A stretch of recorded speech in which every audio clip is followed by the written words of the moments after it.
what I found it's so big. They understand that it is just there is.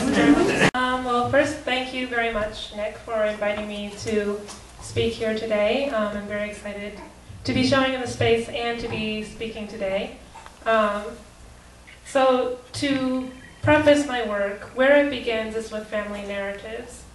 And the opportunity that we have here today with the work that I have on the walls and the work that I brought in is you get to get a sense of the real history that has developed over the course of the past few years in my work. First, what I have hanging on the walls is a breadth of the history of the woodcuts that I've done. And where the work you see here today really begins is with those first 3 woodcuts on the wall. And those 3 woodcuts were the culmination of the work that I was doing the year after my father passed away. It was at this time that I was trying very hard and very obsessively to document everything that I shared with him, any stories, any memories.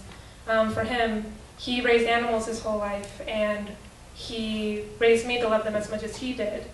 And animals were part of our family and a big part that we had to give up when he fell ill and was no longer able to care for them. So it was over the course of producing this work, trying to record these memories because I didn't want to lose them, that I realized that commemoration isn't the same thing as simply remembering something. Commemoration is something you only do once something is already gone. And grief is the process of trying to keep what we've already lost. And so here I was trying to preserve things exactly as they were, so I wouldn't forget them, so I wouldn't lose that connection. But what I realized was that no matter what, even as I was documenting those stories, they would inevitably change. And so this is the beginning of this tension in my work between preservation and change, and how ultimately those two end up actually supporting each other. So what you see on the walls are those 3 pieces. You see them immediately, you understand visually immediately what's going on, even if you don't necessarily know the story behind them. But along with these works, I presented a series of pamphlets that contain the stories that this work is based off of. And so the beauty that I see between work that is displayed on the wall and work in the form of book arts, work in the form of these pamphlets, is that when you see something large and on display, you understand it immediately visually, even if you don't fully know what it's about. The opposite of that would be when you read something where you have to actually sit down and take time with it, but at the end of it, you have all the information you need. And that's a shared moment. That's a moment that is shared just with that piece. And so, with that series of work, to create those pamphlets paired with the work on the wall, I invited people to have a private moment with the stories that I had with my father. And inevitably, when you invite other people to share in your stories, they bring their own perspectives to it, they bring their own experiences. So their view will automatically change that story. But because you shared that story, that many more people know it, so that memory is that much stronger. And it's through this work that I really developed my process and developed the way that I work to the work that you see today, from the newest woodcut on canvas in front to the ink drawings that I've done. Because one of the things that I really fell in love with as a process while I was doing this work was woodcut. The beauty I see in woodcut is that whereas in most cases when you think of creating something, you think that you have to add something to the world, with woodcut you have to subtract. And particularly with the concepts that I was dealing with, this idea of this tension between preservation and change, was that in order to try and record what I wanted to keep, I had to cut pieces out.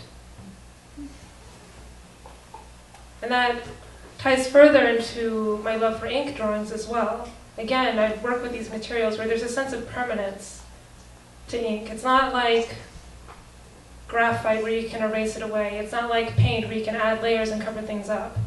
What's there is there, and there's this decisiveness to this. And there's that aspect in my work as well, as I develop my own voice and develop my own stories over the past couple of years. And so with the imagery that I used, you'll notice that there are a lot of animals, or particularly a lot of birds, and specifically a lot of homing pigeons. With homing pigeons, I always say that every artist has a go-to image that they feel guilty drawing over and over again. For me, it's the homing pigeon. And so, in a way, it's like it seems like it's easy because you always do it over and over again, yet there's something that keeps you doing it. And conceptually, what I find really romantic about homing pigeons is that they attach to a home site. You could take a homing pigeon that grew up in Kansas and take it to Pennsylvania, and even if it has a new mate, a new family, if it ever gets the opportunity to leave its cage, it will fly back to Kansas. Even if its old loft isn't there, it will stay there. It attaches to the site. And how that ties into my newer work, in the aftermath of the work, the first series of work that I discussed, is that as people, we are very drawn to what our objects represent to us. We keep family heirlooms, we keep things from significant others. We keep things that we don't even like just because they're sentimental, because we feel guilty throwing them away, because we like the person who gave them to us. And even after somebody's passed away, even after a relationship has ended, that object still holds the same significance. And these become anchor points in our identities and in our lives, in our understanding of our history and who we are. And how I see these images coming together, for those of you, if you were to get up and you were to look at the work, I see my subjects very much as characters. In a way, they have these moments where they're very intimate, they're coming together, almost in an embrace, but there's a violence to it. There is this sense that the subjects are moving, but at the same time they're very frozen right where they are. There is this interruption of a conversation.